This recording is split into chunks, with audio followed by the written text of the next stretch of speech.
Goeiemôre julle, gegroet hier uit die Kaap nog. Lekker stormagtig en winderig vanmôre, reënerig. En ek groet julle en hoop dit gaan baie goed met elkeen van julle. Hier is enkele uittreksels uit die afkondiginge vir die naweek.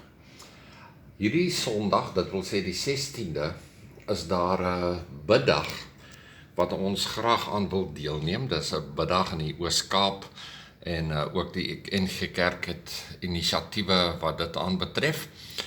Daar sal in môre se erediens genoeg ruimte wees vir gebede en ook om vir julle kans te gee om julle uitsending, julle aanlyn uitsending te onderbreek om saam deel te neem aan die gebed. Al die inligting sal julle daar kry. Aanstaande Sondag, dit wil sê die 23ste, daardie naweek vier die Bybelgenootskap hulle 200ste bestaансjaar. Daar gaan ook video-insetseltjies en goed wees aanstaande Sondag, sodat die Duin gemeente ook lekker kan deelneem aan hierdie groot feesvieringe. Daar is ook allerhande aktiwiteite so stap en so aan. Julle kan by die Bybelgenootskap die inligting kry of julle kan kyk, ek sal die inligting vir julle deurstuur so deur die loop van die week.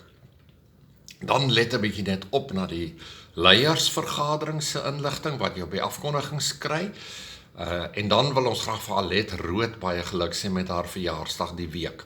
Dit is nou hier amper volgende naweek al, maar Alet baie geluk en mag die Here vir jou 'n baie goeie en gesonde jaar gee, wat ook vir jou voorlê. Ons is nog 'n bietjie met verlof en sal hierso so teen, sê nou maar Vrydag se kant, sal ons weer terug wees, die spreekkamer en al die goed heropen, dan ook weer die naweek, of na die naweek van die 23ste, dit wil sê die 24ste. Hoop jy het 'n heerlike dag, en mag die Here vir jou baie ryklik seën. Mooi bly.